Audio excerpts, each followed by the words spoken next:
Okay, so this is our first of hopefully more Zoom intimate class settings. As some of you know, we were having it here the first the first Monday of every month. And obviously that's changed. So based on some of the requests that we got back from our accounts, this is our first test to try to get it going. So if any technical glitches here and there, I mean, it's expected, but we're going to try to make the best of it. So I hope everyone's safe.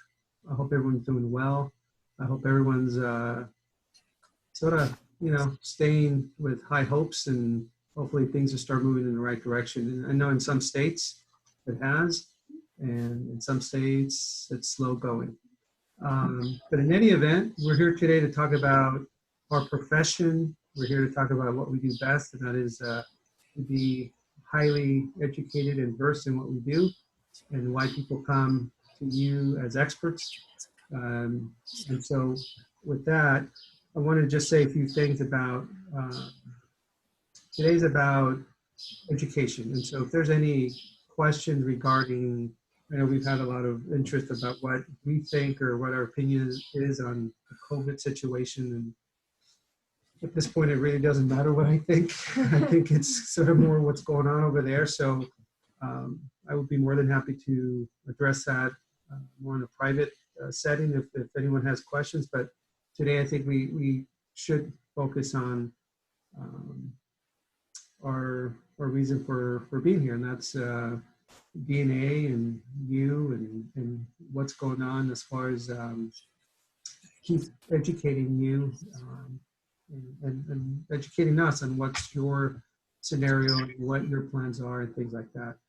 So you can introduce yourself for those of you that don't know Tisha. Hi, everybody. I'm Tisha. I'm one of the national educators with DNA, and I'm thrilled to see a lot of you. Hi, Madeleine.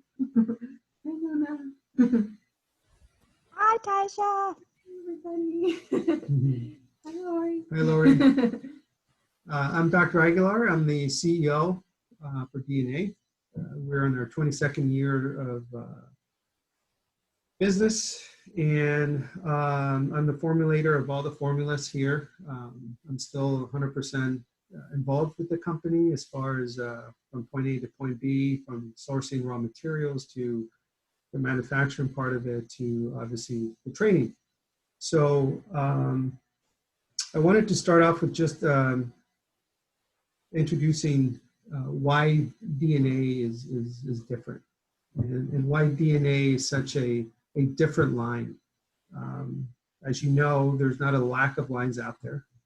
There's plenty of lines to choose from.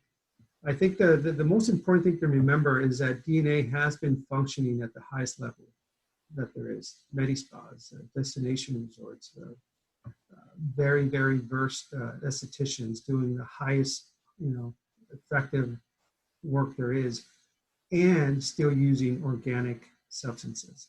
So that's a big deal to remember, to remember that DNA is not only organic, chemical free, but it also does very effective work. It's not to say that you can't find organic products out there, not to say that you can't find effective products out there, but it's very hard to have products that marry those two qualities together and allow you to capture that market, because people are coming in wanting organic. People are coming in wanting results as well. And it's very difficult to get both in one. Again, there are clean products out there, but they're not necessarily stable. They're not necessarily effective. They're not necessarily at a clinical level, which is where everyone is operating at. The other thing to remember is that DNA has been around for a while, meaning that it has proven itself with the formulas, the stability. It has proven itself to be effective. There are studies that we have. So it does encompass everything that we would like as professionals, to be able to not be exposed to transdermal toxicity, for instance. And I always say this is the end user is one aspect of it, but the professional, you that is always in contact, touching it, breathing it, playing with it, you're exposed to it more than ever. So at the end of the day, at the end of the month, at the end of the year, you're the ones that are carrying a lot of that stuff if it is toxic, for instance. So we have that whole marriage of being natural, organic, and clinical. That's important. The other thing that DNA is different is that we were the first to introduce stem cells into a product line. Not stem cell claims, not necessarily stem cell this or that, but actual stem cells that was actually reviewed and accepted by FDA regulating agents, for instance. That was one thing. The other thing that we introduced into the line 20 years ago was progesterone.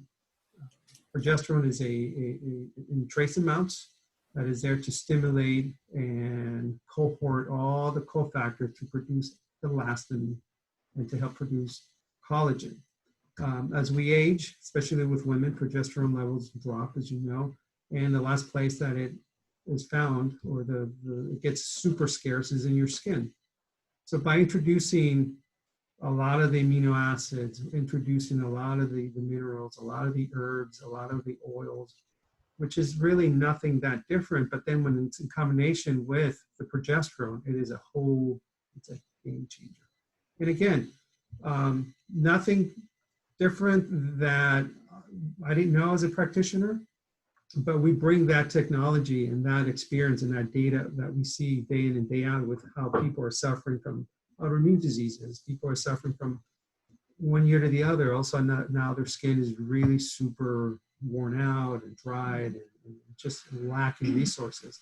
And a big part of that is hormones.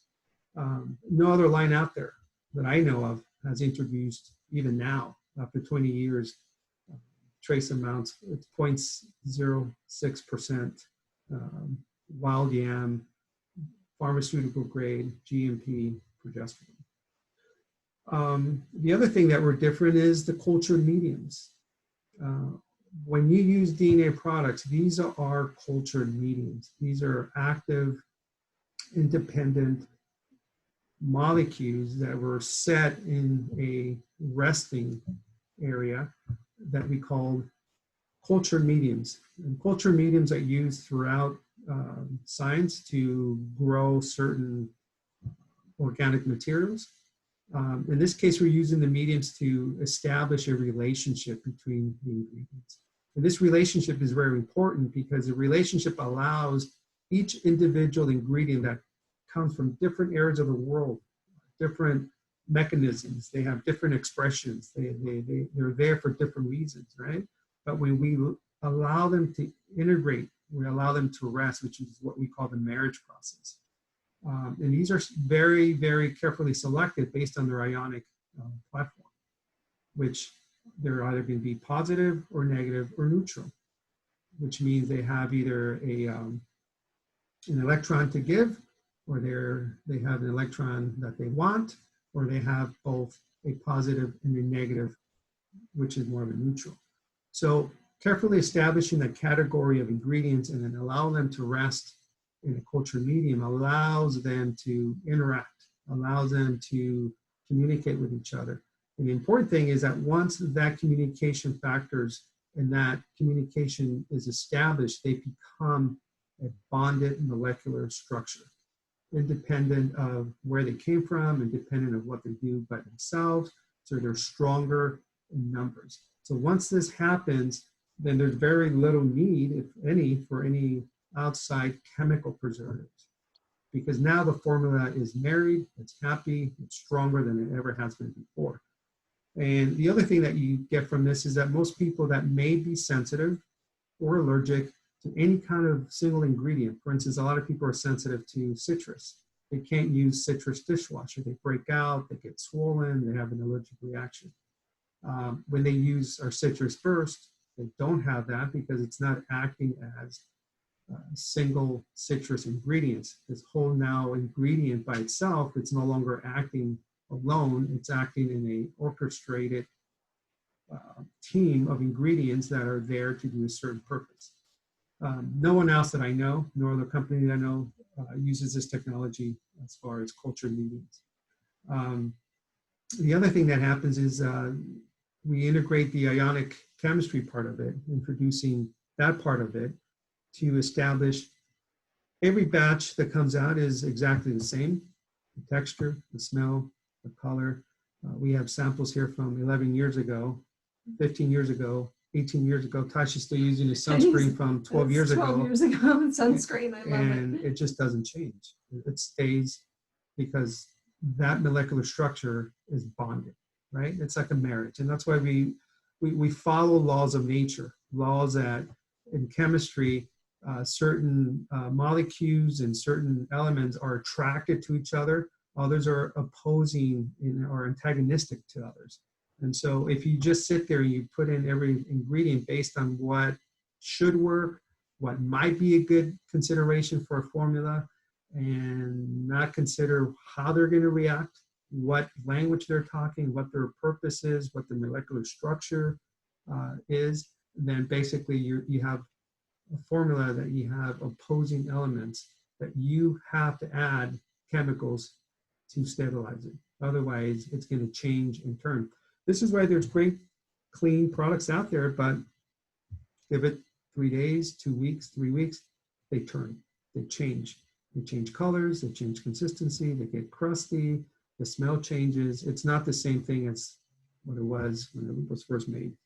So, you know, years ago, the word alcohol was a dirty word. And now the USDA allows alcohol in organic products. In fact, it mandates organic products to have minimally 30% alcohol. So again, having organic USDA seal also means that you're using alcohol in your formulas. And this is the other thing that we do is we talk about going beyond organic. We use certified organic ingredients, which is the starting point. And from there, we do the culture meetings, we do the ionic bonding with no chemicals, which is much more superior to anything else. A lot of people ask, is it chirally correct? Meaning, you know, there's products out there that talk about chirally correct ingredients and formulas. Yes, chirally correct is inherited in what we do. And we go beyond that point in stabilizing, not just, you know, because you can be chirally correct, but it doesn't mean that it's stable. It just means that it's spinning in a certain direction. Having said that, we, for those of you that have been around for more than a couple of years, our technology has evolved from having pretty crude extractions of bovine to using in our products that were extracted from the umbilical stem of bovine or cow to the umbilical bulb, not the fetus, not the placenta, but this is where the technology was 20 years ago when we got started. Excuse me. At that point, it was the best that we had. It was the best that anyone had. But we were producing stem cell rich serums that were really great. The technology has allowed us to identify certain fibroblast receptors in the skin, has allowed us to preview the mechanisms by which these things get stimulated and engaged. And so you would expect that technology would evolve, and it has. So the new technology or the evolution of that is the Signal Plus and the Signal Pro.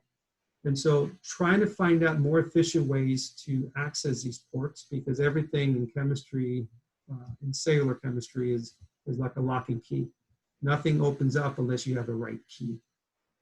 And a lot of these signaling factors, a lot of these communication factors are basically amino acids in a very specific sequence.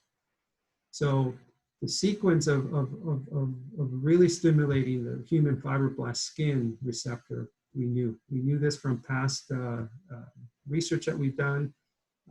The in vitro study on human fibroblasts that we did, it's about 100 and some pages long. And it proves that we can actually stimulate and grow human skin by, how much was it? 71%. Thank you, 71%. I'm just checking her, making sure she's not falling asleep. I'm always learning. And so that mechanism was sort of like the raw material, the raw technology. Having an understanding of how that works, we were able to really refine it and not use some of the inherent heavy particles that just kind of sat on your skin, unable to really absorb. And so with the Signal Pro, we took that technology and refined it to just the things that we need and nothing more. So having the same amino acid sequence that doesn't have to be digested, it doesn't have to be sorted out, it doesn't have to be negotiated by your skin, allows us to quickly and effectively absorb fast and efficiently. We also added a couple other nutrients that we thought were very, very important, B12 and niacin and things like that, other minerals. And so every product that we have goes through the whole marriage process. There's not one product that we have that doesn't go through that, because it has to follow that same protocol. And obviously this is no different. So the marriage process in some products take, 4 hours, and some take 24 days. It depends on the complexity of the structure of the molecules, the materials, and some of it have to be in lower temperatures, some have to have some light exposure, and it's just this whole sequence of things that happen. So when you get your final DNA product, and you might look at it as another product, but I really want you to understand that there's a lot behind it. It's a special product. It's made differently than anything else out there. So when you get the finished product, understand and appreciate that there's a lot of work that's gone into it, so that when you do get it, that it allows you to not only be an organic, sustainable practitioner with the products that you use, but you're also not inheriting all this transdermal toxicity that everyone else out there is getting, and the end user that takes home the product, they feel safe about using something that's effective, something that has some pretty heavy science behind it, and that is still able to stay organic and clean. You have any? Well, that was good. I would just say also, just to reiterate, that the whole line is constituents of skin. So even when you're using the cleanser, something as simple as a cleanser, you're using amino acids like glycine that are known to be necessary for collagen and elasticity production. So the whole line is synchronistic and working together so that you're getting the growth of the collagen. So it's strong medicine, regardless of, like I said, it's cleanser, scrub. Throughout the entire line, you're getting all those precursors to collagen. And also, when in regards to the Signal, I constantly hear things like, well, my line has stem cell. And one thing I've addressed individually with a lot of people I ask is, we're not big fans of growth factor. We're growing healthy human skin cells. So when he says it's growing cells, it's growing healthy human skin cells. So it's signaling a message of health, not just stimulate collagen. So I think that's one of the topics of growth factors is that growth factors are exactly that. They're discriminately growing skin, right? Skin cells. And the reservation that I always had is that there's a lot of free radical damage that is happening either because of previous sun exposure, aggressive environmental toxins, whatever, stress. And a lot of times we don't have preview to what's growing underneath until it's really bad and late, right? I mean, skin cancers can't be detected unless there's something that eventually has established a root system and that it's grown enough that it's able to be seen up in the epidermis. Prior to that, you can't see anything. So in my opinion, when people are using just straight growth factors, they're really, really playing with fire, especially once you get past 30, if you lived in Florida or even in Colorado, where there's a lot of high altitude sun and snow and beach and what have you. I mean, who hasn't been out in the sun, right? I mean, we all have. So growth factors are a very limited way. It's almost like someone that has an autoimmune, whether it be rheumatoid or psoriasis, and they're taking immune boosters at the same time. It's only going to aggravate the immune system to become even more aggressive. So the growth factors don't discriminate. So if you have something there that is questionable, something that, cluster of cells that have gone a little rogue because they've been either damaged, and you feed them growth factors, what do you think is going to happen? A cancer cell grows 6 to 8 times faster than a regular cell. And then you're putting and introducing growth factors into it. In my opinion, it's not a safe process, right? So you have to understand that the mechanism by which skin regenerates, it's already established, right? Yours, mine, my 2-year-old son, my 22-year-old son, my 95-year-old father, that is already established. How well that gets regenerated depends on the resources available, right? So we're not reinventing the wheel. We're acknowledging the wheel, we're discovering how it works, and we're introducing things that are not going to make it work any differently, but just work more efficiently.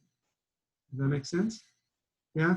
The digestive system, we know it works. We're not trying to reinvent a new digestive system. We're trying to actually give ourselves a better chance of breaking down the food, absorbing the food. If it's a calorie, it's going to turn into units of energy. If it's a fiber, it's going to turn into units of cleaning solutions. If it's a protein, it's going to break down into amino acids and then regenerate our muscles, our colon, everything else, right? We're not saying let's change the digestive. We understand how it works. We're trying to feed it the right fuel. Skin is no different. We need to feed it the best thing possible so that the skin understands what it is. It's not a foreign substance that it has to negotiate, and it only has certain references. So anything that is a petroleum based, anything that's a chemical based, anything that's an alcohol based, it's going to register it as a precursor to the hormone, mostly estrogen, right? So because it doesn't understand that this is a type of petroleum, it only has a certain amount of references it can deal with.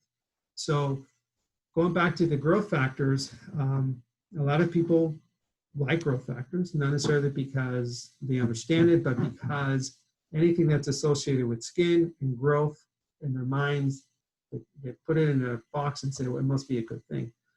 But just be careful with that. What we're introducing with the signal factors is the process of understanding the fibroblast receptor, and not cells that have possibly gotten a little bit rogue, that then are starting to recruit other surrounding cells, and it becomes now a colony, and then it's introduced with growth factors, and now that colony then recruits more cells around that area, and that becomes a little mass. Now that mass is being able to be visually observed, but by that time it's already established roots, hopefully in a blood supply, and a bunch of other things that require pretty invasive work. So my opinion, my advice is to try to stay away from growth factors if you can. It's not something that you want on your skin, not something that you want to be constantly introduced to, and not something that you want to, take your risk on. Or have your hands in all day Right. doing treatments, which Right. concerns, be concerning for a lot Right. of people. So, and again, not to confuse growth factors with the signaling factors, because the signal plus, signal pro is exactly that. It works as a signaling and introducing support to the factory of how the wheel is already working. It's not rearranging it. It's not genetically altering it. It's basically saying, we understand how you work. This is what you need. Go for it. And it tends to then just be a seamless transition into that. Because your skin is generating right now as we're speaking. It's dying, it's generating. It's dying, it's generating, right? That hasn't changed since the day we were born. As we get older, as we get weaker, as we get possibly more compromised, that efficiency slows down. So when our cells will regenerate skin in a matter of 30 to 40 days when we're healthy, and if we eventually, our health declines, that might be 50 days, it might be 60 days, and the quality of skin, because of the resources not being available, is compromised. That's really the aging process. This is what we see. We see pictures of ourselves 20, 30 years ago. There's a marked difference. Not because anything has changed, is the mechanisms are the same. The wheel hasn't changed. It is the ability to regenerate new skin versus skin dying that has slowly converted itself to lesser regeneration and more die-off. And so we want to switch that around. Yeah. So we use cleansers or we use anything else, you want to make sure you're using products that are efficiently absorbed, efficiently giving resources to your skin, and not anything that it doesn't need. And that's a very important point, because you need to start looking at skincare as you would look at food, right? If you're drinking water, you're drinking water. You want to be drinking anything that your body doesn't need. If you're having food, you want to make sure it's clean food, you know? And again, you can go down that rabbit hole and be extremely critical about GMOs and gluten and dairy and all that other kind of stuff, and really go into that whole extreme thing. And it's there. However, with skin absorbs product, okay? And there's no doubt about it. If you don't believe me, just look at all the drugs that are coming down the pipeline. These are transdermal drugs. These are patches, nicotine, hormones, Valium, pain medications, right? So these are not, this isn't anything that is you know, weird, or it is the natural sign that the times that things are changing. There's less, there's a clean channel of absorption through the skin, so there's less side effects. People that don't absorb things very well, that are already compromised, a patch bypasses the whole thing and creates an effective way of medicating someone. Morphine's another one, morphine patches, right? Hormone replacement therapy, HRT patches are another one, whether it's testosterone or estrogen or progesterone or human growth factors. All these are now available in patches. So having said that, anyone that really debates whether the skin is an absorbable sponge, you can always reference the science of new pharmaceutical drugs coming through. So anything else you want to add to that? Well, I mean, luckily the FDA came out recently and said, oh, oops, the chemicals in sunscreen are highly toxic and we're seeing them absorbed in the organs and tissue. So that was a happy day for those of us, because we've been touting since the beginning, no chemicals in the sunscreen. And obviously they destroy the oceans, coral reefs, but also they're damaging us. So we have that as a reference now. I mean, there's so many chemicals that are banned in Europe that are absolutely fine here in the US, like hydroquinone, and there's so many. And so that was a start. Obviously, we'd like to see parabens and other toxic ingredients banned. It didn't happen this last year. They tried to pass that, but I'm hoping soon, because we'd like to see that too. We'd like to see a cleaner world. But yeah, to follow up with Dr. Aguilar, if there's one thing I want people to understand, like the tagline for DNA is what makes it different is that it's basically all the constituents of skin, all the precursors that you need to collagens, vitamins, minerals, hormones, proteins, aminos. We don't scream from buildings that we have amino acids, and I've seen lately a lot of lines saying, we have a product with amino acid in it. We have amino acids throughout the entire line, we always have.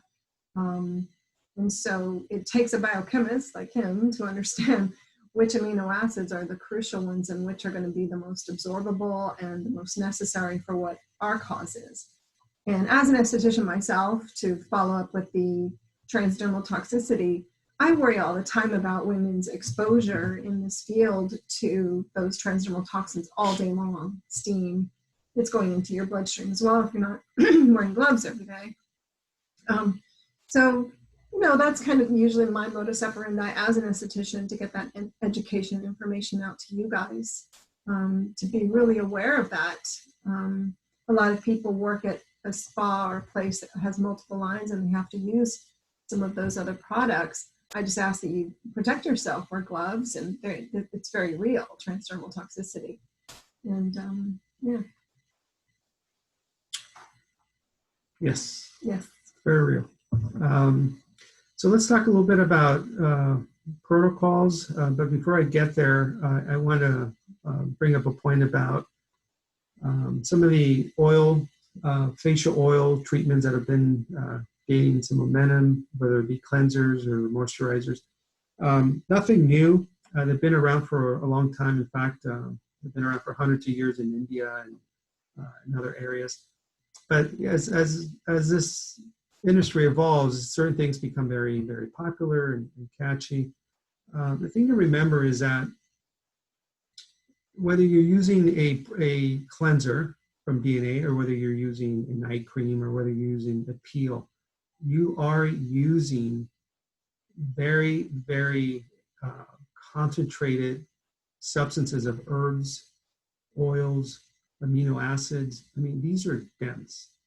When you're using oils, as good as they are, they're very limited to just oils, right? Either from jojoba or pumpkin oil or whatever oils you're using. Not that they're bad, but all I'm saying is that when you're using DNA, say you're using the premium nectar, right?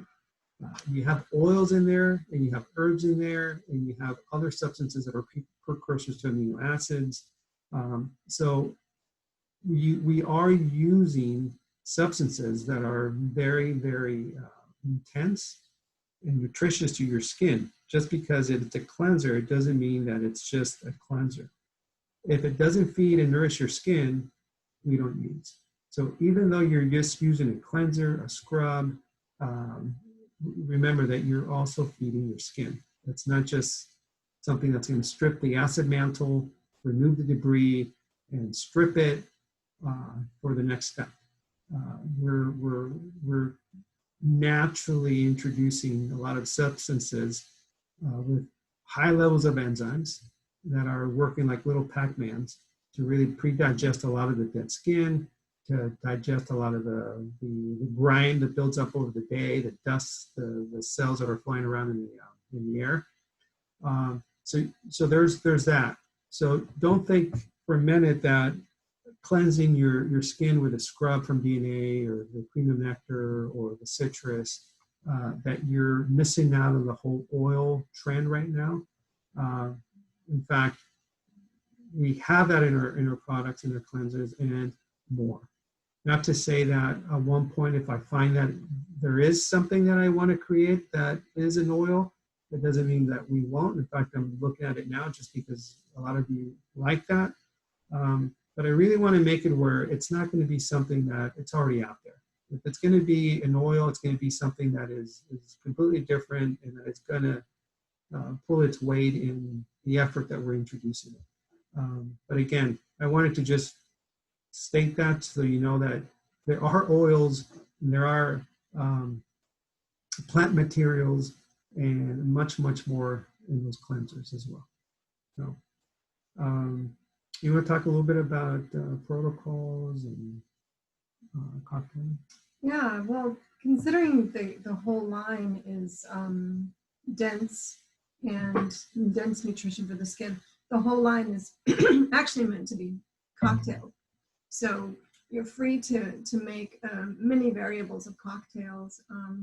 We can cocktail in the vitamin C crystals with the cleansers. We can cocktail in the vitamin C even with the scrub and with the masks. We can cocktail the peels in with the masks. The serums like the vitamin A and the vitamin C and the Zen Therapy Gel, which has all the peptides and hyaluronic acid and all the calming agents. That's a beautiful cocktail. So the whole line is easily cocktailed. I'm often surprised by people that, they'll think they don't want to think outside the box because they have R3 peels and then they do a lactic and the client is kind of like, oh, I don't really feel anything. You can always layer a glycolic over it, or even salicylic if you think they can tolerate that if it's not a new client to trying salicylic. So even the peels could be cocktailed together. If you've got someone who needs the moisture of the lactic, but they also have a little bit of acne, you can add a few drops of the sal, or you could cocktail the glycolic and the lactics together, and that gives you. So just having the idea that you could go that like creative, you could get that creative, I think helps people understand that there's not a lot you can't do. You know, there are some hard set rules as far as obviously when you apply the signal, the skin needs to be as clean as possible so that the signal can get through to signal with the nerve receptors. But you know, you can blend everything together. We have the Hydra blend and we have the Flora Bliss. So this is a a very concentrated line. So, you know, most lines have about 60% more less of water than we do. So it's so dense. You're really meant to cocktail. You can add the Flora Bliss or the Hydra blend, which are beautiful essential oils, antioxidants. There's rose in both, so that's a natural liposome to help with the absorption of the products. And they can all just be blended together so that you get more slip. But if you think about 60% less water than other lines, it shows how dense, and we're that way because we're a green company and we keep the packaging small. We could, of course, charge more and giant packages. That's not our modus operandi. We're trying to keep the shipping down and everything, and we don't do the secondary packaging for that reason. That's not good for the planet at all. It's pretty, but we don't need that. We just need the good product. Yeah, we're working on a recycling program right now, but without getting sidetracked, I just want to throw that in. We're in communication with a company that will recycle and repurpose all of our products. We're just working out all the fine tuning right now. So it'll look something like you would get with every order envelopes, and you can have a recycling program with your patients that they can bring it back, and we'll recycle it. We'll put in the envelope, ship it back to us at no cost, and we will repurpose it and recycle it for you. But we're working out the details. So that's just something in the process right now. The other reason why we don't add 60% more water is because when you add more water, you are allowing the formula to be more unstable. So the more concentrated it is, the more stable it becomes. So having said that, it's very important for you to never use any DNA products without reconstituting it either with the Flora Bliss, the Hydro Blend, or even just purified water. You have to bring that element in it to allow it to really open up. Does that make sense?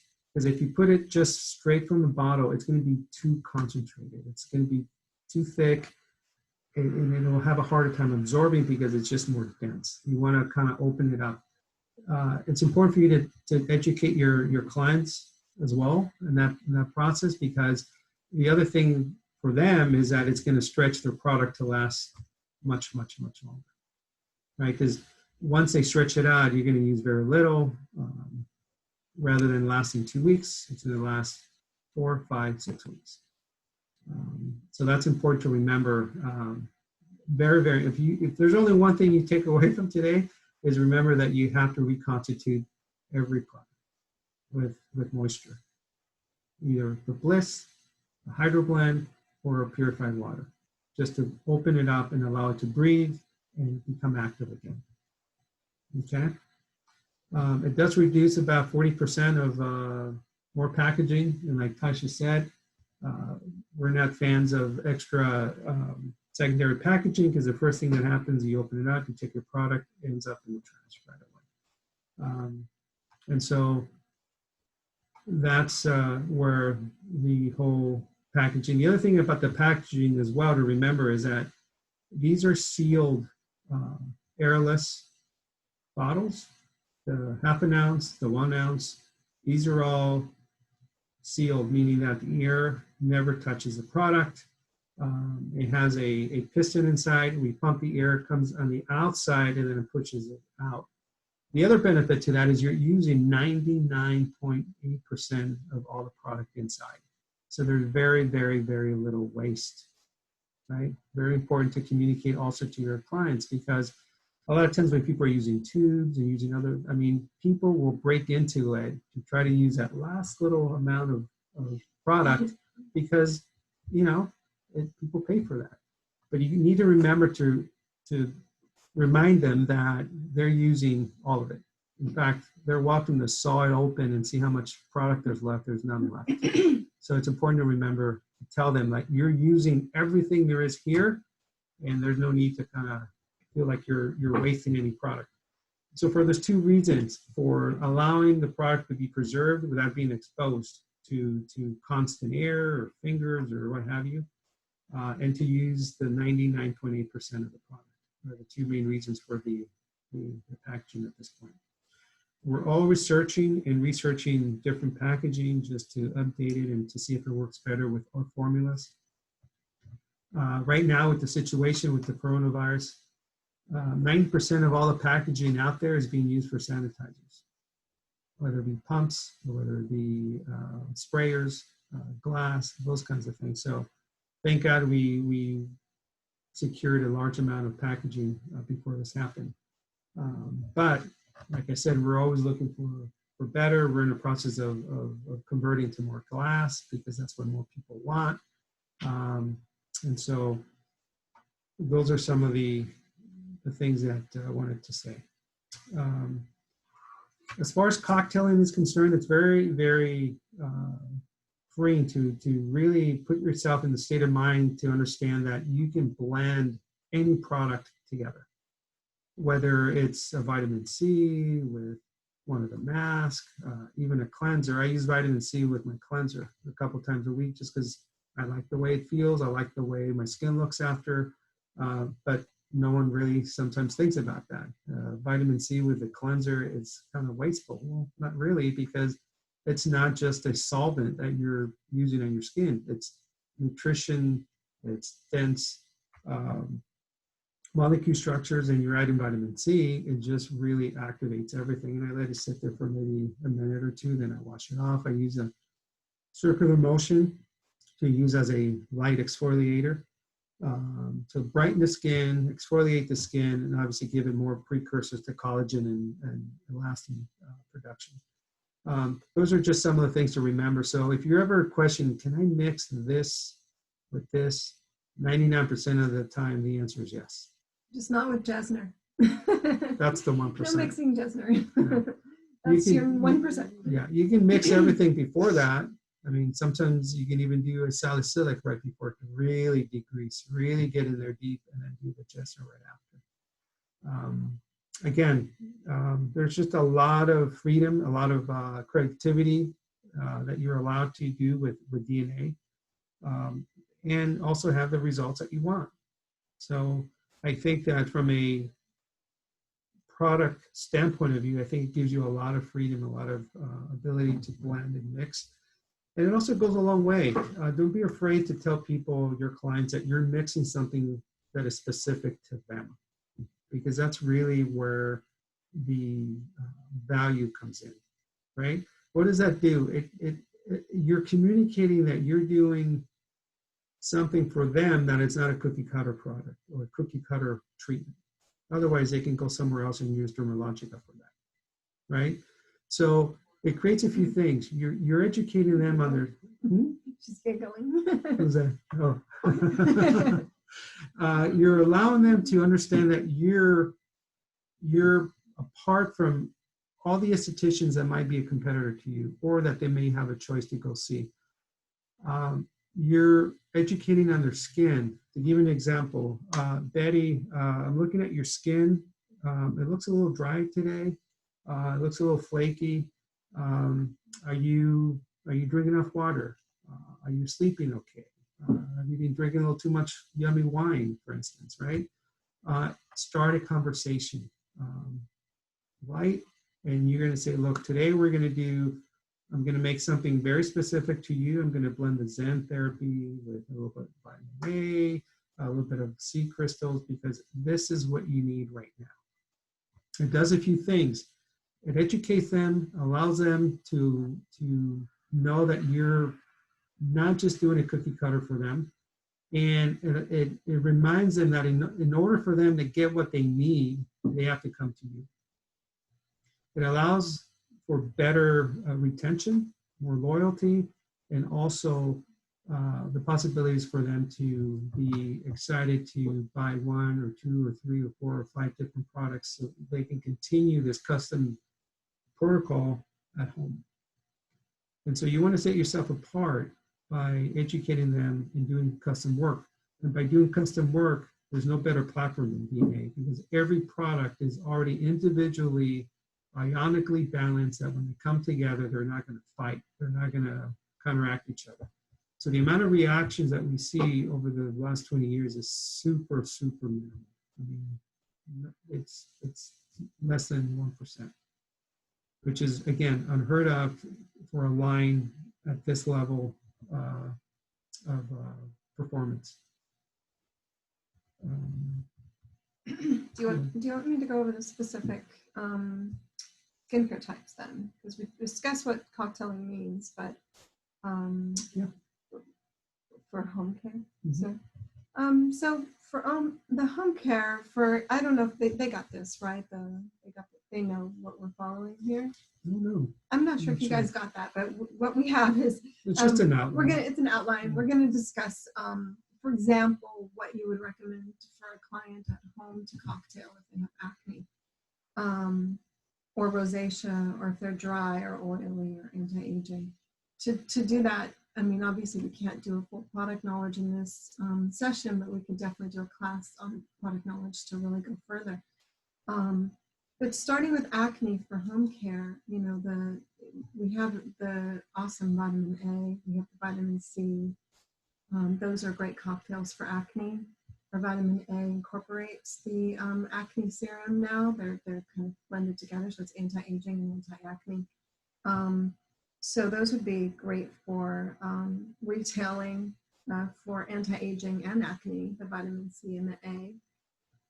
For rosacea, cocktailing is a little bit more difficult. For home with rosacea, if it's active rosacea, I personally, obviously, wouldn't be using our vitamin A, but our Zen Therapy, our Oceana Mineral Gel, as well as they can actually use our scrub as a mask. It's an amazing mask for rosacea and acne because it has tea tree, and tea tree is an antimicrobial that the P. acne bacteria will not become immune to. So it really helps to kill bacteria. And I do have those protocols on the DNA website. If you click on training, you can print the tips and tricks from the website. So just click on training in the upper right and print those because we have more details on acne scarring, rosacea protocol, and acne. Yeah. So the booster drops are amazing for dry skin. So those can be cocktailed throughout the treatment, but also at home. I highly recommend that you retail boosters for oily skin. We have a clientele in New Mexico, Arizona, Colorado, a really high altitude, who are they deal with the driest skin I've ever seen.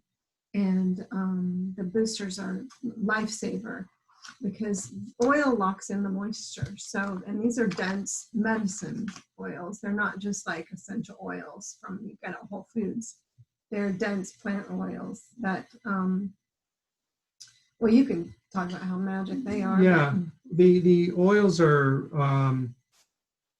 one of the, I don't know, best kept secret, if you will, which is not a good thing because people think that the booster drops are essential oils, and they're not. They're basically the plant seed stem fat. And fat is what plants use to communicate. It's their living organism in terms of hormones. This is how they actually communicate. It reacts to the environment, to sunlight, to moisture, depending on the weather, depending on the seasons. These oils are secreted, produced either in the leaf, in the stem, in the seed, in the flower. There's all these different areas. So when you look at the boosters, these aren't not essential oils. This is why when you open them, they smell very earthy. Yes. Like they're dense. These are the fats. These are the hormones of the plant. So in essence, they're phytochemicals, right? Phytonutrients. Essential oils are produced primarily for the aroma, for the ability for them to create a chemical signal to your brain, right? The aromatherapy quality of oils is by no means, I don't want to demean it. I think I mean, I use them all the time. I think they're wonderful. Although they'll be very useless when you're trying to change skin, right? When you're trying to feed the skin, you're trying to nourish the skin, you need the fat. You need the phytochemicals that are antioxidants, that are signaling factors, that are heavy nutrition for your skin. Very different. A lot of the times people say, well, I'm looking at the ingredients of all of them and they all have the same ingredients. A lot of them do, but they're in different concentrations. A lot of times the oils are excreted in the wintertime versus the summertime. Different geographical area of the planet delivers a different phytochemical profile. So very, very different. So when you open it, don't expect for it to smell like, Young Living or doTERRA, because it's not the same thing. Not that those are bad. I use them both. I think they're amazing for aromatherapy and some more therapeutic massage work and those kinds of things. Even for instead of perfume, they're amazing. But as far as feeding your skin, you need the fats, you need the antioxidant benefit of the phytonutrient, phytochemical, and that's what the boosters are. They also allow you to boost whatever product you're using. If you're using Suzanne therapy, but you really want to go after some of the deep lines, some of the crepiness of the skin, then you want to use the anti-aging wrinkle booster, right? At a drop, now you're boosting that product to do a specific thing, and that is to really plump up fine lines. Over time, it starts working and filling in some of the oil reserves of the skin. Can you use it directly? Yes, that's not a problem either. So it allows you to really cater at any given time for any given purpose.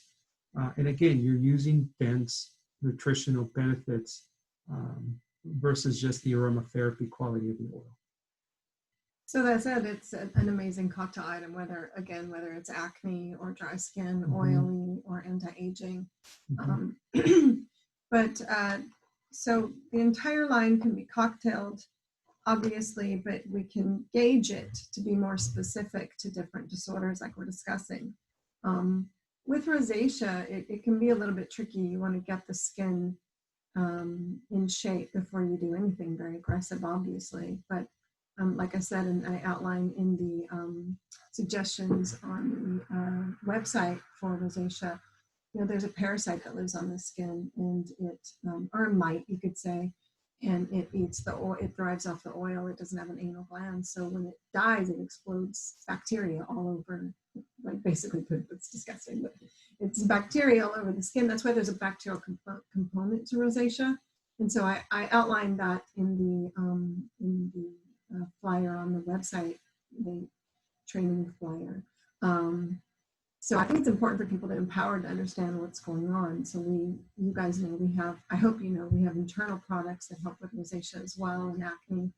But we do want to work in the liver, but we also want to work topically. And you can, once the skin with rosacea is a little bit more calmed down, then you can get a little more aggressive with other things. But you want to focus on the Zen therapy gel with the peptides. You want to focus on the Oceana mineral gel with Hawaiian sea algae to regulate any oil production. Those mites love oil, that's what they live on. And also you can, as far as cocktailing in anything, like I said, more aggressive, like the vitamin A, that would come at a later date. As far as an oily skin, we do regulate the oil with the Oceana mineral gel. And that's that can be cocktailed with the vitamin C as well. And for anti-aging, we have a multitude of things that help with anti-aging. So we have the peptide gel, we have the Zen therapy, we have the Lift and Firm, we have, of course, the magnificent eye cream with the the vitamin K and the progesterone to firm the skin. So all of those can be cocktailed together with the eye cream to get more collagen. I feel like I'm all over the place, but this would be a long-winded conversation for, like, we could do a whole day of training on each protocol. But well, when you think about what aging is, it's just really cell turnover that gets compromised. And what I mean by that, things just slow down. No different than an older car that is, 30, 40, 50 years old. Things are just not working as smooth as it once were. Primarily because of wear and tear, that obviously a machine can't regenerate itself. We can't. And the only mechanism we need is to offer it an ability to eliminate the things that get in the way, like free radical damage, toxicity, things that are not serving it, and to really replace those with really dense nutritional essential resources that will generate new skin cells faster and more efficiently. So everything in the line, I don't care if it's a cleanser, a peel, a booster drop, a mask, everything is, in my eyes, considered anti-aging because it is addressing the exact mechanism by which your skin is going to regenerate better, efficiently, and being able to produce the things that it was producing at one point. I mean, you look at some of the ingredients and you're reading more like a supplement, things that, have vitamin C and amino acids and progesterone and frankincense. I mean, by definition, all these are antioxidants. By definition, these are all resources that the body needs. By definition, these are all at one point living organic material, which is very, very different than some of the other ingredients in other products. So when you look at the ingredient list, the other thing to remember too is that we state complete ingredients. We're not hiding anything. We're not saying active ingredients. This is, by definition, if you state complete ingredients and you're missing anything or you're representing anything, adding anything, you are stating that this is true. So you are pretty much liable in case there's anything that's not kosher there. I don't know of any other company that states on their ingredient list complete ingredients. I've never found it. Right? So being transparent is important. It is very important because we take pride in what we do and how we do it and why we do it. It would be a misuse of all that effort to not say complete ingredients. And so you might ask some of the other lines, why aren't your ingredient decks indicative of stating complete ingredients? Because everyone should, unless they have something to hide. Say that we don't say that and we get a slap in the hand because we forgot to add something or remove something from it. You can always say, well, it's not a complete ingredient deck. We don't state it is, so therefore we have a window cracked as an example. But when you state complete ingredients, there's nowhere to go from that. You can't retract anything. You are stating this is true, this is what we're saying, this is what we're claiming, and you prove us wrong. A very different stance than anyone else. So again, I want to say that because I want you to feel comfortable and I want you to understand that you can proceed with confidence that there isn't anything that is not already stated on the ingredient decks of every single product.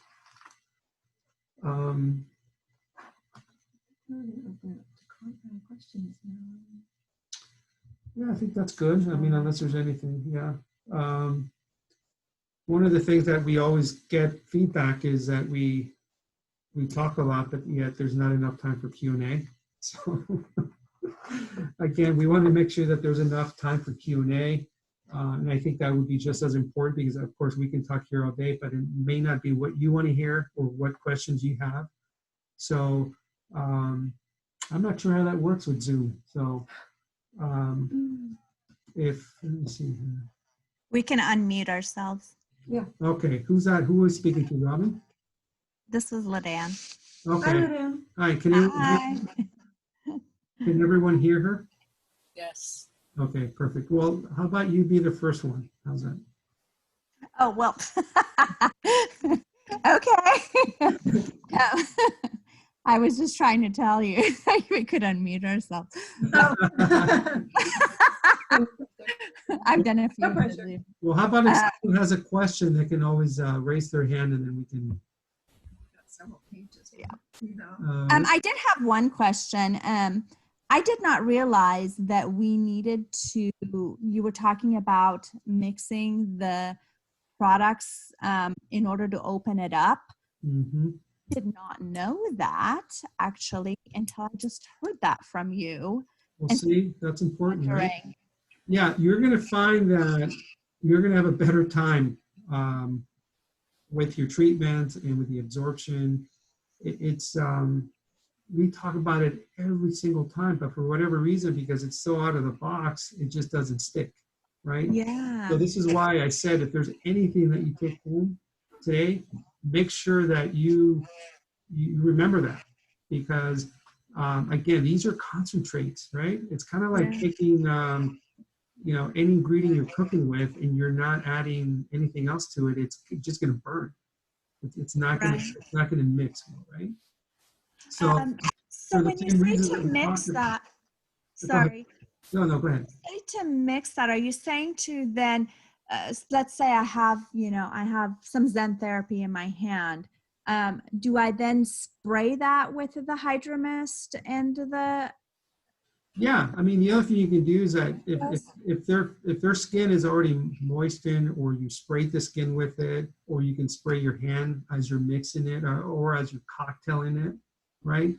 okay, We're so saying- mix it in with the ingredient or on the skin or in any way will work. Yes. Okay. Yeah. As long as the moisture element is there mixing, whether it's on the skin, on your hand, you're good. Can you Okay. guys still see us? What's that? Can you guys still see us? Yeah. Okay, because we Okay. disappeared on our screen. I just want to make sure. Oh, no, I see you still. Good. All right. And then one other thing I wanted to ask is I do use Victoria Deanne peptides as well as this line.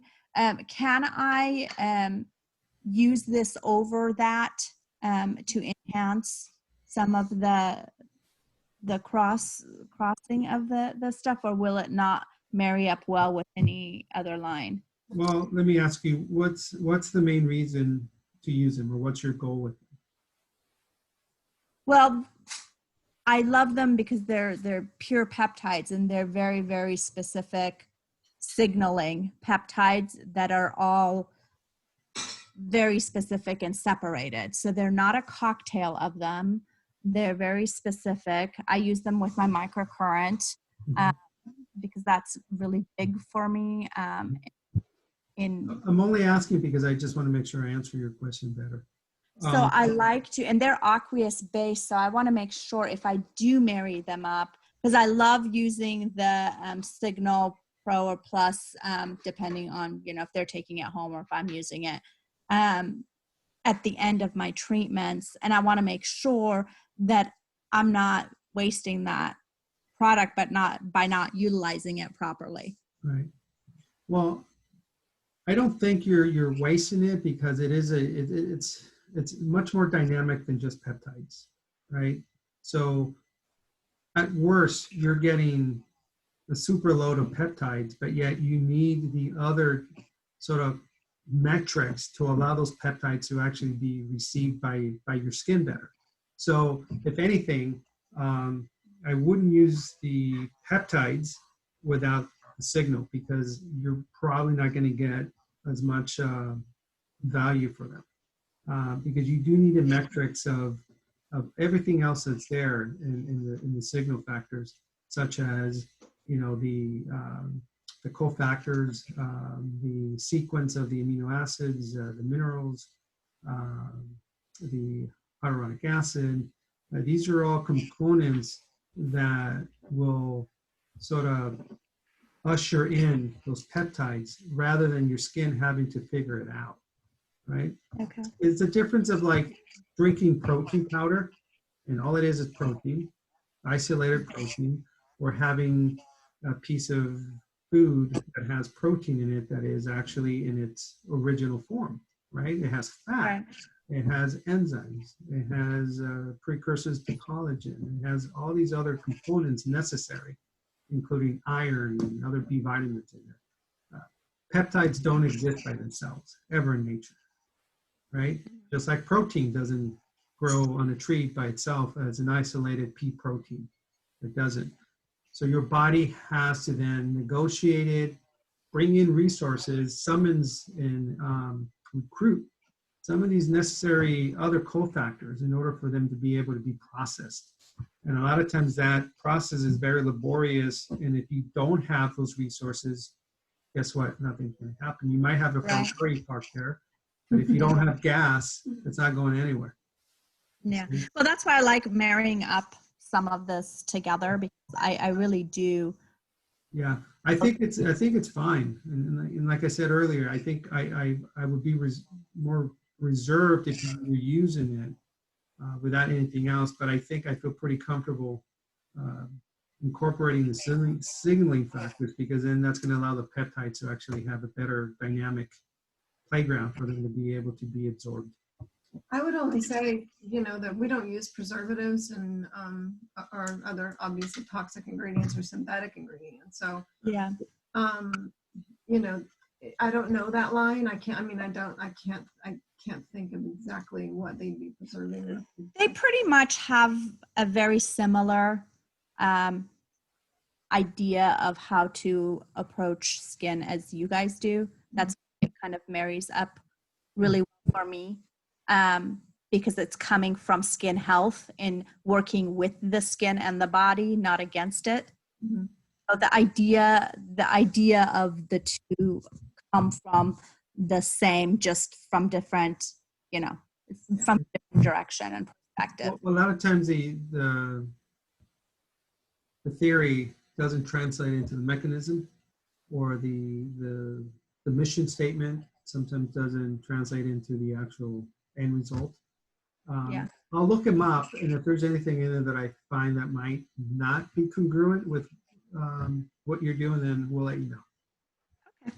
But so far, your thought is I should be able to do the Signal Plus, or I think you must actually, Yeah, because just to be able to really just humanize the peptides, right? Okay, perfect. Be able to just give it the metrics in the delivery system that the body's, okay, I understand what this is because it has every element of what I need to be able to process it, rather than me having to recruit it and donate it. It makes absolute sense. Thank you so much. Cool.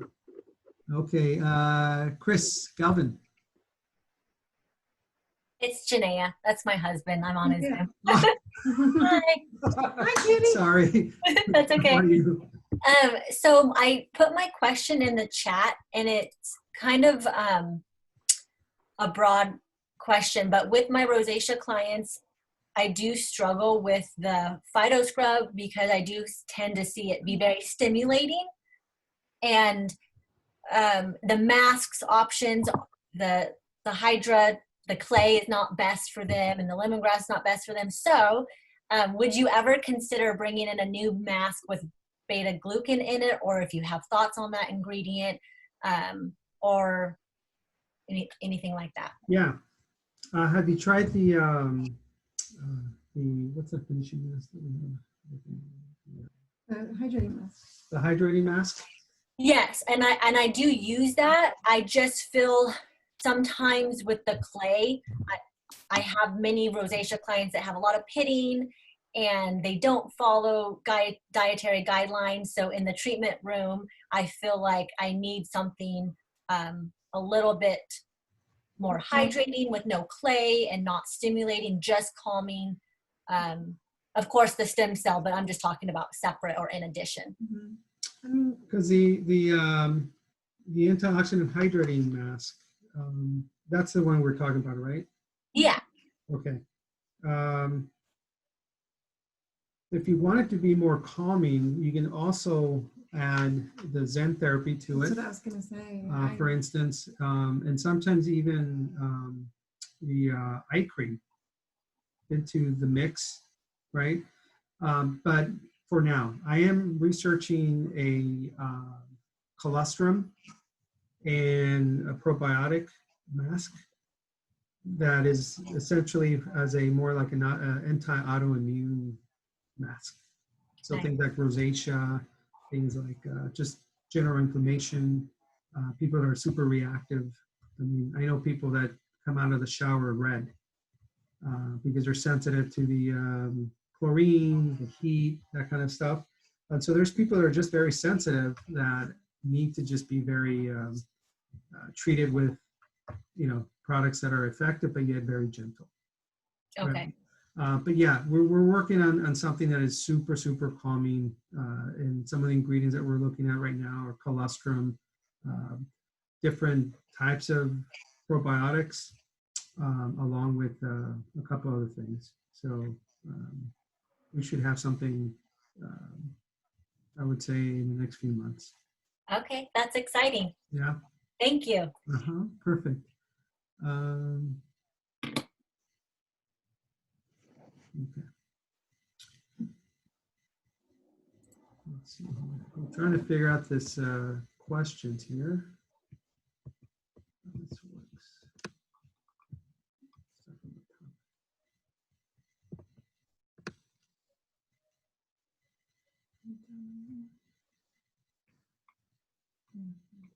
So I just went ahead and unmuted myself. I have a quick question. We're FDA cleared. We're not a drug, so we're FDA cleared.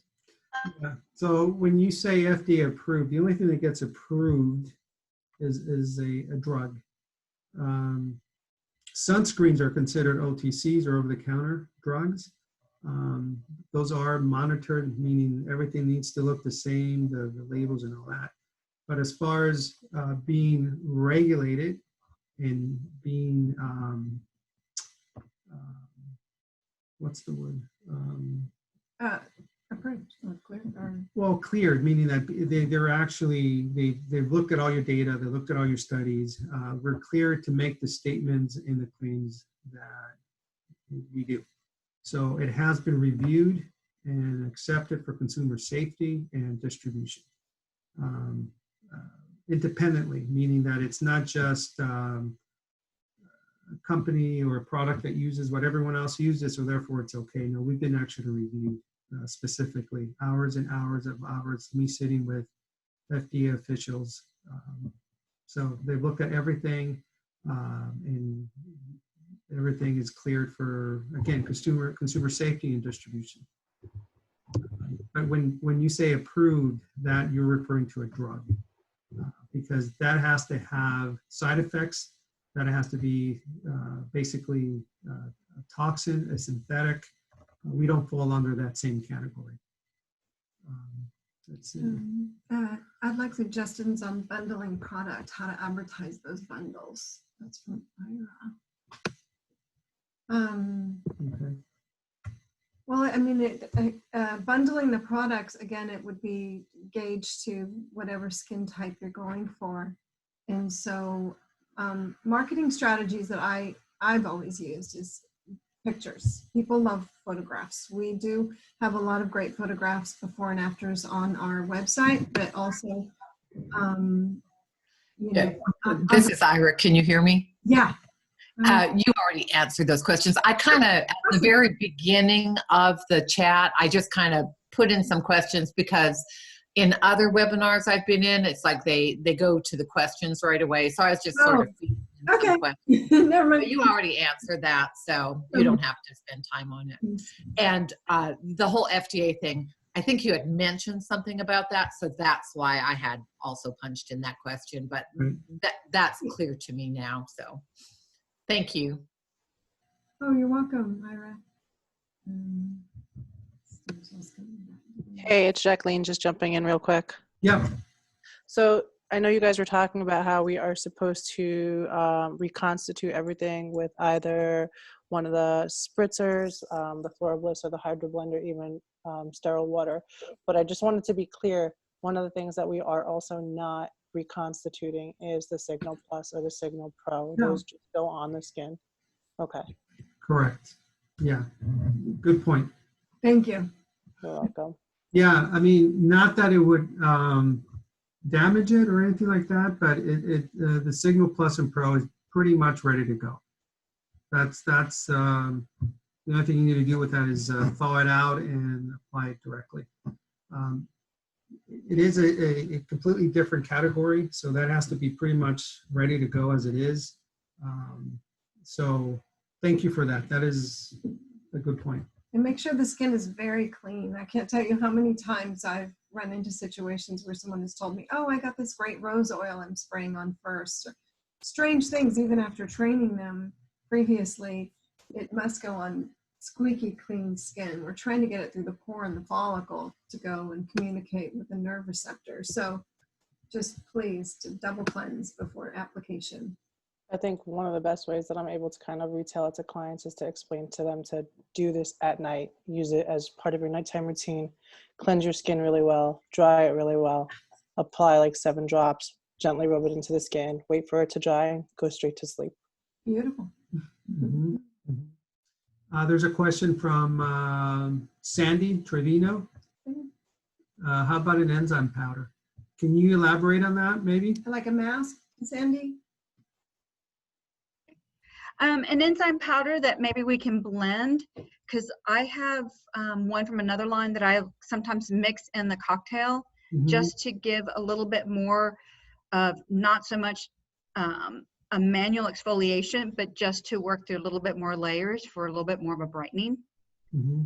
So this will be more like a mask? Or You can leave it on as a mask, but I like to, like I said, mix it with the cleanser, or I'll mix it with the mixed berry polish type of finish. It's just, instead of creating that manual exfoliation, like when you're using the boosters, I love all that. That actually helps. But instead of using a scrub, that enzyme just kind of eats a little bit deeper, without creating irritation or I guess inflammation of the skin when you're doing a manual exfoliation. have you tried the sea crystals by any chance? The which one? The vitamin C crystals? Yes, I like that. I use them in there. Well, let me just tell you that the mixed berry polish, for instance, that is like our enzyme act, right? So Yes. getting back to our philosophy of individual ingredients like enzymes, right? The mixed berry polish has the butters, and it has the enzymes, and it has the acids. Very mild, very, but yet depending on the manual exfoliation, if you add anything else to it, boosters, if you add maybe a drop or two of lactic, for instance, you can manipulate the effect of it with still containing the whole metrics of what it's naturally there, right? For instance, you can do, you can have an enzyme powder with, say, 10, 20, 50 different enzymes, but they're still enzymes. So the enzymes do one thing. They're like little Pac-Mans, and they just sort of like decompose anything that's protein-based, right? Yes, right. So what happens is you're just creating an exfoliation process that is not necessarily feeding the skin, right? So when you're using, for instance, the mixed berry polish, you're using fats, you're using amino acids, you're using enzymes, you're using phytochemicals. There's a lot of things in there that is still providing some of the exfoliation, but if you want it more, then you can add to that platform. And that's the whole beauty of cocktailing. Now, again, like I said before, I would be reserved to just use those enzymes by themselves without a platform, right? So yes, you can use those together, or you can use a mixed berry polish and add to it, but I wouldn't use just those enzymes alone because it's not creating the platform that you need, right? The industry has been very, very good in exfoliating, whether it's manual, chemical, whether it's by laser. I mean, we're pretty good at beating up skin, right? I mean, if we look at some of the tools that we use, they look like medieval war Torture torture devices. devices. And I don't use any of those. I know. She uses I know, but it's like we've Just fingers. right? Which is great. But I'm saying that the industry has developed these things because we want to create some stuff going on. We want to move stuff, whether it be energy or whether it be dead cells or whether it be puncturing for exfoliation or circulation or wounding for more developing of collagen. But that's all great. We haven't been very good at restoring. We haven't been very good at feeding. We haven't been very good at regenerating the skin, right? And that's why we're here. So when I hear, can I do this? Can I do that? Can I do this? I would say if you're getting good results with it, the answer is yes. But I wouldn't forget about making sure that whatever you're doing, you have the basis and the metrics of the DNA products, because that is what's really restoring and feeding the skin. Like I said, I keep going to cleansers because they're not just cleansers. You know, the lightning wash, for instance, that's a therapeutic wash. Right? I love that one. That'll last you 6 months. At least, if you use it right, right? And it's just not a wash. I mean, honestly, you know, I created the product because I wanted a wash to be there along with all the other stuff that people are using to brighten the skin and exfoliating the skin. But not because it's, you know, it's just a wash. I mean, it exfoliates, it cleans, it talk about enzymes, it pre-digests the dead skin, the grime, it has amino acids in there. So it's dense. So again, remember that any platform you use with DNA products, you can add to it. And if you're getting good results, the answer is probably yes, it's okay. But don't forget to use and deliver all the nutrient base so that the skin can actually be happier and not just being able to like take stuff from the skin. Because we should be in the business of adding to the skin, fortifying the skin, feeding the skin. I take all those products. I work them in as long as I can. I'll keep re-wetting my hands and keep massaging them in. And you definitely see the difference in the skin. Perfect. So breaking down all those fats into the skin, they just glow at the end. So thank you for those. Yeah. I mean, there's a lot of things right now in the pipeline, that kind of stopped for obvious reasons, right? One of the other questions is how you doing with the new packaging? We just had a meeting this week, and like I said, every pump, every bottle, millions and millions and millions of bottles have been basically swiped from all the warehouses for sanitation purposes, right? Whether it be alcohol or whether it be hand sanitizer. So we are moving into a more green packaging, if you will, but I can't make that decision until I know that the integrity of the product is also protected. Does that make sense? Because the last thing, I mean, it'll be easy to just go, okay, let's get glass bottles with some really kind of burlappy label and kind of be really hip and organic, and yet the products are being violated, if you will, right? So right now, I mean, we know where we're going. We have a very good, clean aspect of where we want and what the look is going to be. The challenge right now is getting 100,000 pieces of one size and then 100,000 pieces of another. And I mean, I can get 30 pieces, and I can get 100 pieces here and there scrapping around. But when you're talking about tens and hundreds of thousands, it's going to take a little time. And I think that question was from the Facial Studio by Ira. I hope that answers your question, but we are very, very focused on that right now. And one of the things that totally answers it. Mm-hmm. Okay, good. And one of the things that we're implementing in the meantime is a recycling program. Yeah, I did hear about that. Right, and as soon as we have more solid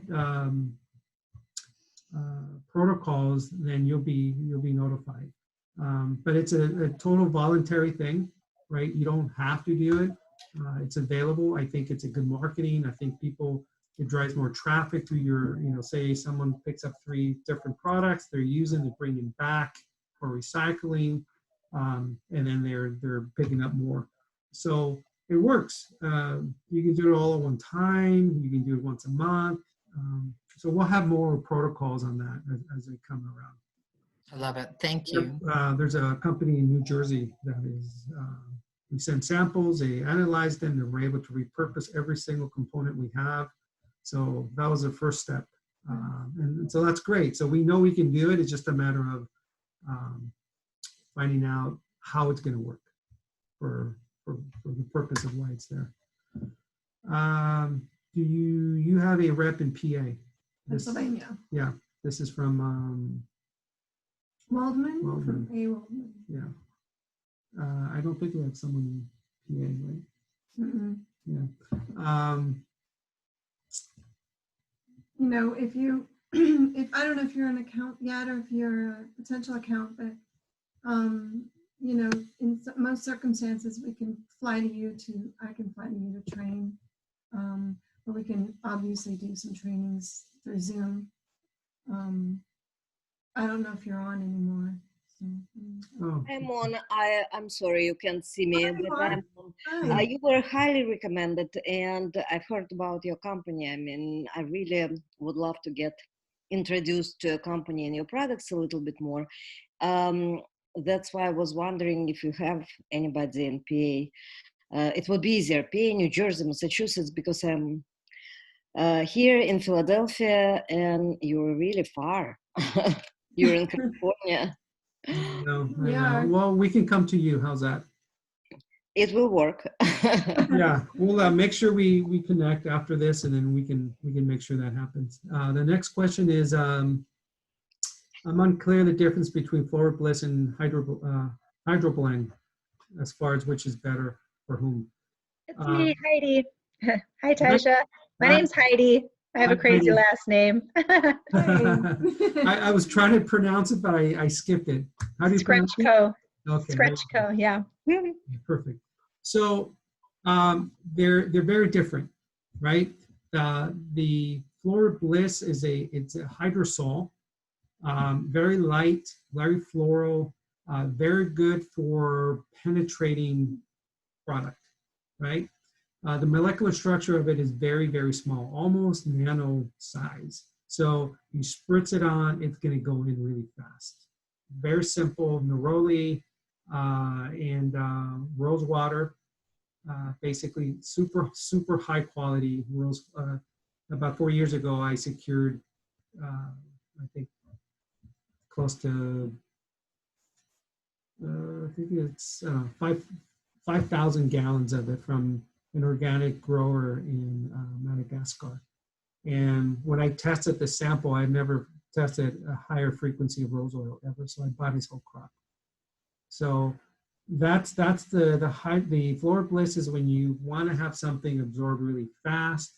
If you just want to freshen up, you can spray it over your makeup. A lot of people wear mineral makeup, right? For sun protection, for making sure that they're not using anything chemical, but a lot of times it just doesn't set. So after you put on your mineral makeup or even your sunscreen, spray your face with it, let it dry, and it just evens it out really nicely. Yeah. No, the Flora Bliss too. Yeah. The Hydroblend, that's basically a liquid hydrator. Okay. It's very complex in the sense of its structure. It has aloe vera, it has B vitamins, it has, I think, jasmine in it. A lot of antioxidants. Mm-hmm. So that's more, for instance, that's all I use. I have really, really oily skin. If I use anything else, that and Oceana and Zen are pretty much all I use. But for instance, when I come out of the shower, I spray my face with Hydroblend and then I shave with it. Oh. And that's all I need. If I put anything more than that on a hot day, half hour later, I'm all shiny and oily. Right? Yeah. So that's enough for me. So when you have maybe someone that has oilier, more sebum production or acneic skin, but you want moisture, and that's the one we use. Just use Hydroblend, and it's a liquid. hydrated. Okay, so it has a lot of antioxidants. Let me just make sure I'm not missing anything on it here. Here we go. Did you say aloe? Did you say aloe? It has, yeah, here, neroli, rose water, it has glycerin, it has vitamin B5, lecithin, it has organic seaweed extract, green tea extract, aloe vera gel, nettle leaf, vanilla absolute, neroli oil, mandarin oil, frankincense oil, and more glycerin with citric acid from tomato seeds, right? So, but it's in a liquid suspension.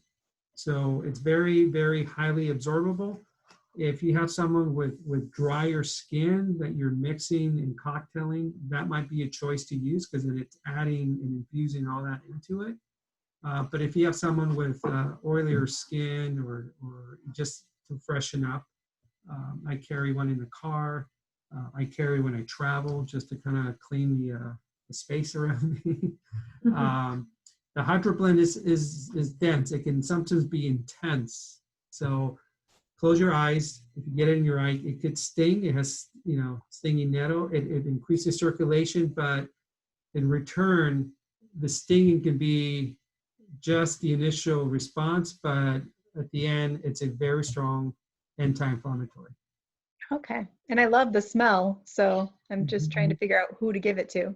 Sounds like it'd work well for me. Thank you. Yeah, for sure. The other thing you can use it for is you can use it on your hair. My son, when he was younger, he was, I don't know, 8 or 9, he was growing his hair out, and he's been using DNA since day 2. I washed him with a premium nectar, and he still uses that. So he has this whole regimen, and I saw him spraying on his hair, and he normally closes the door because he doesn't want me to see him. And he was 8 or 9, and I said, "What is that water? Did you refill it with water?" He goes, "No, this gives my hair bounce." And I said, "Bounce?" He says, "Yeah, if you spray it, it just gives it a little wave." And so I started using it. I got really kinky curly hair, and it was like if I walked out of the airport in Florida in August, it just went. So the B vitamins, the aloe, all that stuff that's there, it's like a hair conditioner as well. And again, when you think about hair, nails, skin, they're 80% related. It's all the same. It derives from the same base. So what's good for your skin, it's good for your hair, right? So another little tidbit of information there. Let's see here.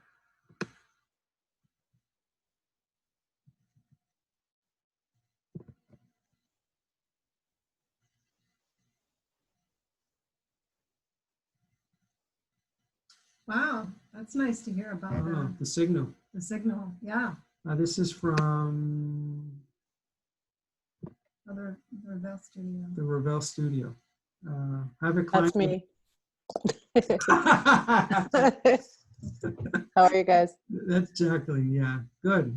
She's basically just sharing some information about someone that has red skin the whole time. The rosacea. Rosacea. Yeah, so this is actually a client that I've had for quite some time I have not been able to convert her to our product line yet. And for the first time, she allowed me to retail her just the Signal Plus. And I did that probably about 4 or 5 days ago. And then I went to deliver some more products to her today. And that heavy red flushed look, and this is the only product she's using from our line so far, is almost completely gone. And I'm looking at her and she's like, I think it's just your product. She uses another line. But she finally was like, the irritation on her face. And it's another line that's, clean and green and, supposed to be really healthy for your skin. However, just this one introduction has made a complete difference in her face. And so I would like to say that in and of itself, like speaks volumes, and I'm excited she's switching over to all our products. Good. So Oceana and the Zen, and then if she would consider doing the internal product, the DermaClear, the vitamin. I'm pretty sure she'd be right on the way. Yeah, that would expedite everything. I do have a quick question with the Signal Plus. Mhm. Right now during the quarantine, you know, I'm in New York and we are not going back into the treatment room anytime soon. So what I'm doing is virtual facials, at-home facial kits, and one of the things that I'm doing, since I can't do microneedling, is retailing it's almost like a microneedling device for home use, and the depth that it goes in is 0.3 millimeters. Now, I wanted to know if I could have my clients layer the Signal Plus and then we don't want to call it microneedling, or it's called intense brightening and exfoliating, and stamp it into their skin. Is that okay, or would that ruin the integrity of the Signal Plus in any way? I think that's fine. I mean, It's fine as long, I mean, I typically have them create the little, you know, I don't want to say holes or wounds, but you know what I'm saying, and apply after. But if they're using a large amount of the Signal Plus, enough to where it's still moist, then of course it's definitely going to penetrate in there. You see what I'm saying? yeah, but you can. I would only make sure that obviously their hands are clean, and that there's. Yeah, I'm providing them with like it's an entire Okay. home kit, Yeah, and I then mean, it's it should be fine. Yeah. Yeah, all right. for sure. Awesome. Yeah. And then I wasn't sure if they'd be super fiery or not. I haven't actually done it on myself with the stamp, but would they be a little bit hot just due to the ingredients? Not necessarily. I think that depends more on them. You know, if they're sensitive, if they have, you know, allergies, if they have, you know, more red tones to their face, or if they're redheads, they tend to be more reactive. But it shouldn't be reactive in the sense of like, oh my God, I need to take Benadryl or anything like that. You're not causing anything like that. So again, if you wanted to do a little bit of a patch test, you can. If they're known to be sensitive, if they have allergies, if they're on allergy medications, that'll tell you that they're probably more reactive, right? Definitely make sure they're not taking any wine or drinking at the time before. That's another, you know, some people turn red just with wine by itself. So that's, you know, right? Just be careful with that. But no, just common sense stuff. I think, you know, you let us know how that works out. Yeah, the 0.3 is pretty good. It's pretty mild. I've done that. Mm-hmm. But enough to like increase turnover and kind of get blood flow going. Yeah, I'm gonna say I love it. I've been doing the combination professionally in the studio, just not so much at home. So it's new, it's exciting. People like it, getting good results. You know, it's not the same as being in the studio, but yeah. Can I just ask what it is? Is it like a nano needle, or what is it that you're talking about? No. So one of the things I do primarily in my own practice is microneedling. And obviously there I can control the depth and go deeper when it comes to, say, maybe like pitted scarring or something like that. But since we're closed indefinitely, you know, I'm trying to reinvent myself. There's definitely at-home rollers for microneedling. That I don't love those just because of the ability to enter the skin at a slant and almost leave like lacerations behind. This is more a stamp with preset factory. The needles are factory preset at 0.3 millimeter.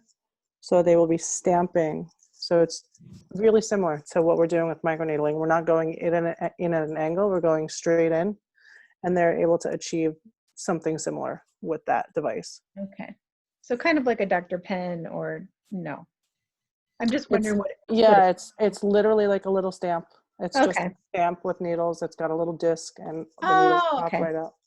Okay, thank you. It's kind of like that mezzo stamp that you've seen that might have a reservoir. Like some of them have it's like a little glass tube and then a little bottle, and then it has like the screw top on it, and then just a stamp. I would say probably similar. So what I do is I send the serum in a syringe. They connect the syringe to it. They fill up the reservoir and start to stamp the skin. That's awesome. I'm really glad that you mentioned that, because that was my exact plan of like about the last 3 weeks. I'm like, okay, that would be the most amazing thing in the world for them to do the stamp, because we can't do it to them. I can't even do microneedling in Hawaii anyway, but I was thinking something for them to do at home, do the stamp, and then give them the signal. Well, I just have to talk about it in the Facebook group. Sorry. We were talking about just being creative with the line, right? And if there's one thing that really is emerging from this whole scenario is people's creative ability to continue to work, right? And I think it's having this forum where we're talking, we're having this conversation, even though it's, you know, from all over the country, maybe, you know, out of the country, it allows us to really brainstorm and to really share, because it is a family. It's important for us to stay connected and to be able to really share thoughts and things that we're doing that's working, and to be able to use a product line that lends itself to being creative. For instance, sometimes I tell people, like, you can beat up the skin all you want with whether it's this or that or the other, but we're here to fix it for you. We're here to use the Zen therapy. We're using some of the Oceanas. We're using some of the products that are feeding your skin. So you're not just stimulating, or you're not just activating the skin, but you're also feeding it and repairing it. It's very important to remember that. There's one other question about crepey skin. The body, right? On the body. One of the things that I know that's worked very well is using lactic acid on the skin, whether it's on the legs or in the arms. You can mix it in with anything you like. And I would say in about 3 to 4 days or so, you start seeing a big difference. I would use it initially once every other day and see how that works. But the lactic acid, and then also adding the anti-wrinkle booster to your body lotion, or the body lotion that we have, works really, really well. Part of the crepiness is the cells on the skin regenerate fast because they're exposed to light and friction of the air, and we're rubbing our face all the time, so it exfoliates a lot faster. Things on our arms or thighs, it's a lot slower, so you need to get in there and activate that cell turnover faster. And that's why you get that sort of crepiness, because the older the cell is, the older obviously it looks, right? So if it hangs out there longer without exfoliation, it's going to look like it's crepey, it's wrinkly, it's dry. So exfoliating that off and adding nutrient base to it will resolve that issue. I've seen it a lot.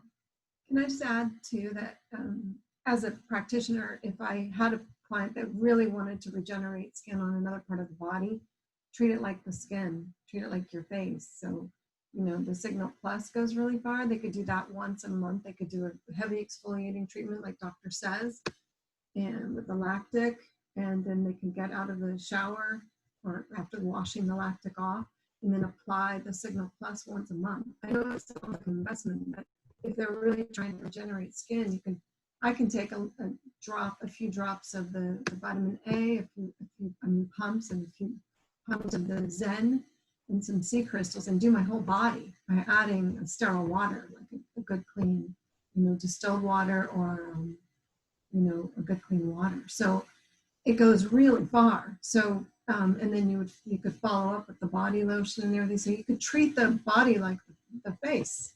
The skin doesn't have the most sun damage, like buttocks. I've had people regenerate that tissue pretty rapidly by treating it like you would the face, because it doesn't have all that elasticity loss, like, you know, the body gets typically from over sun exposure.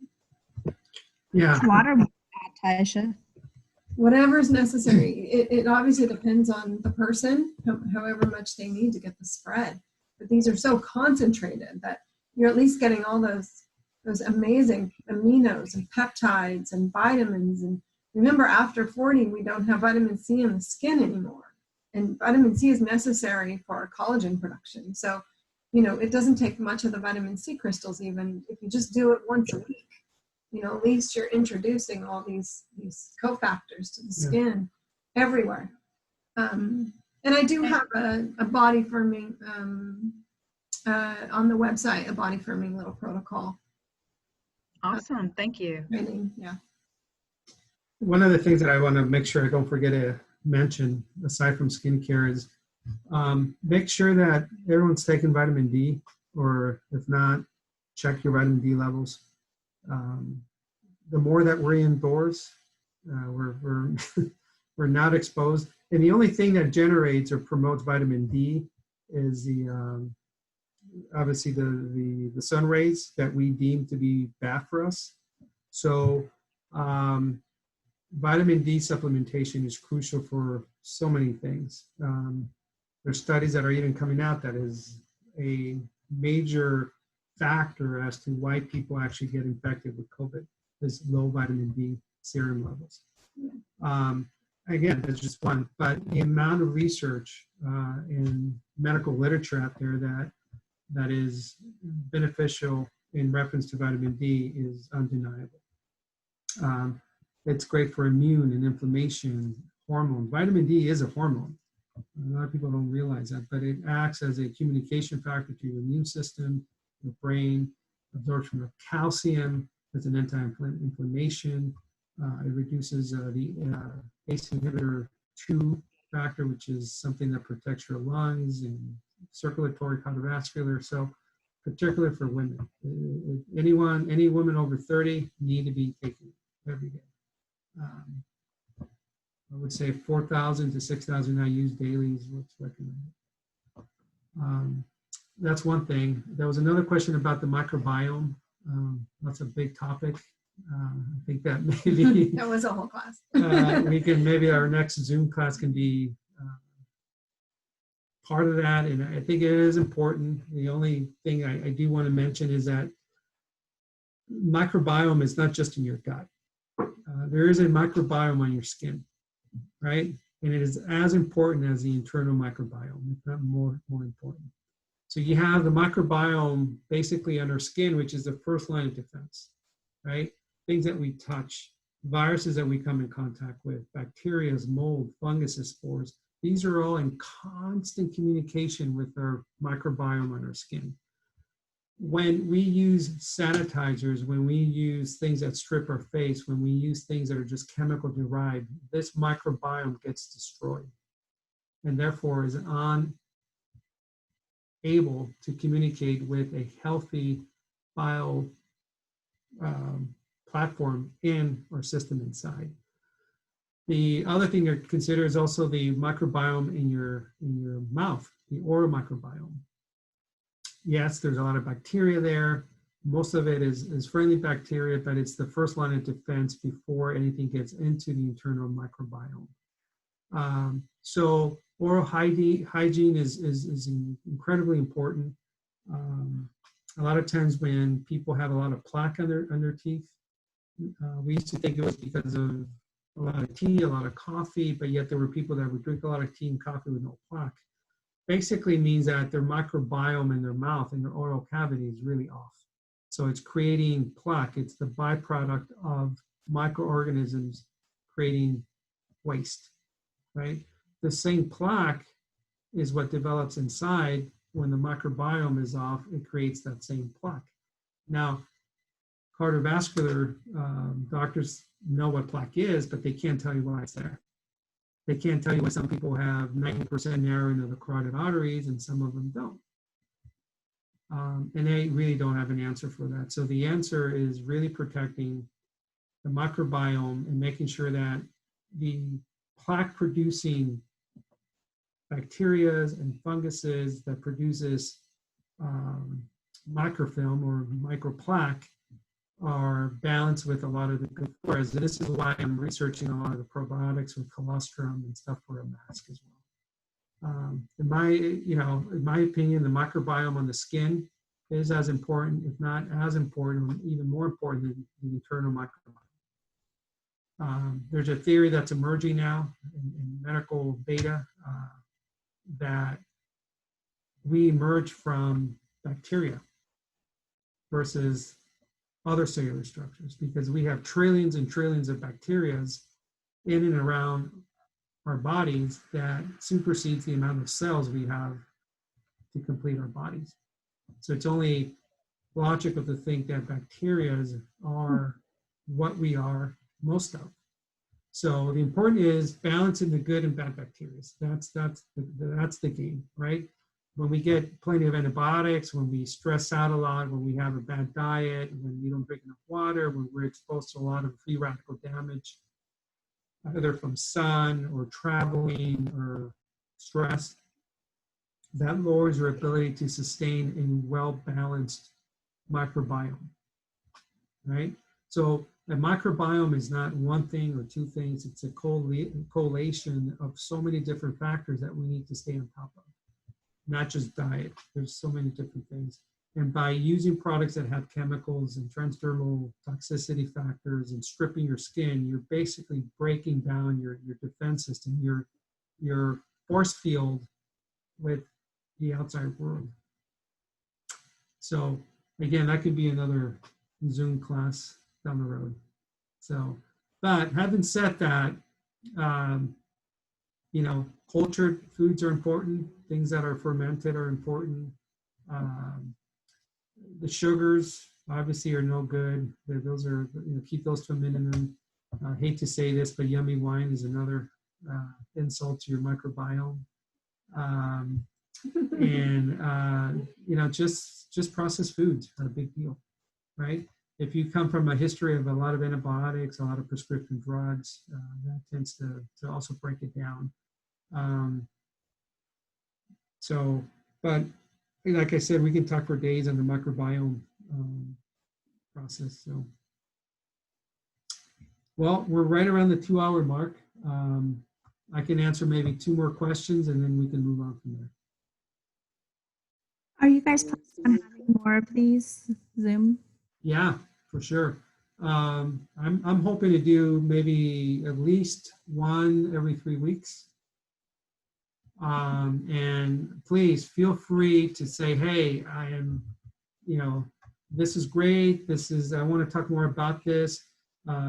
This really sucks. I don't know, you know, whatever.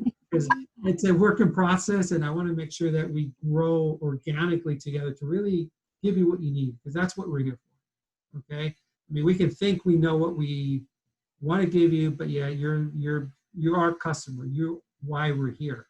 So please let us know, stay in touch. Let us know what you want more, what topics, what challenges you have that we can shed some light on and hopefully chip away. It's a very unprecedented time in history. And in some senses, we're lucky enough to make that decision to come in at this time, and we're here for a reason. So remember that. Remember that why we're here at this time was something that we kind of chose. And so I think we all have our part. But at the same time, it's challenging. We need to stick together. We need to kind of be stronger in numbers and be generous with things that we have overcome, if you will.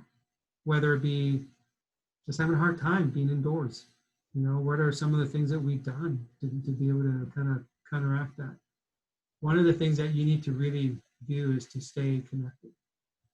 Okay? I don't care if it's Zoom or by text or by a virtual hug, you know, something like that, but just say hello to someone that you care about more than ever. I think it's important for our mental health. It's important for our ability to create endorphins and to not feel isolated. It's especially in our industry. I mean, we're used to touching people. You know, we're used to seeing people. We're used to saying hi and hugs, and it's tough. So make sure you take your time to do those things as a morning ritual or an afternoon ritual or an evening ritual or something like that. So virtual hugs. All right, guys. Well, we're going to let you know when the next one is. And like I said, our goal is at least once a month, maybe once every 3 weeks, if not more. And let us know what subjects, questions you want us to address so that we can bring them to even if it's just a Q&A, you know, that in itself, even if it's an hour, half an hour Q&A, boom, let's just get it over with, get it done, stay connected. We will give you information as to what's different, what's new, what's coming down the pipeline. So I appreciate everyone's time. We do this for you guys, and we hope that you stay positive and that we will get through this together. Okay. All I right, just guys. wanted to say thanks so much. Thank you. And before we hop off, we do have the DNA Skin Pro page on Facebook. And while this is awesome, and I'm so grateful to you guys for coming in and doing an educational class and looking forward to the next one, I did want to say I'd love us to utilize the Facebook page a little bit more, especially during this time where we might be able to talk about the way as professionals we're able to maintain our businesses, even for those of us that are not actually back in the treatment room, because ultimately we want to stay financially alive during this, and still be able to service our clients and treat them and help them reach their end goals and be able to literally feed our families throughout this. So again, thank you, Dr. Aguilar. Thank you, Tisha. And I can't wait to shoot ideas with you. Yeah, Jacqueline was really the Yeah. one that spearheaded this, so thank you. You're welcome. Thought about it, talked about it, but it was her that said, if we don't do it, she's going to do something external to us, so we had to do it. What Thank was you, the name guys. of the Facebook group? I think I put it in the thing, so yeah, I don't remember.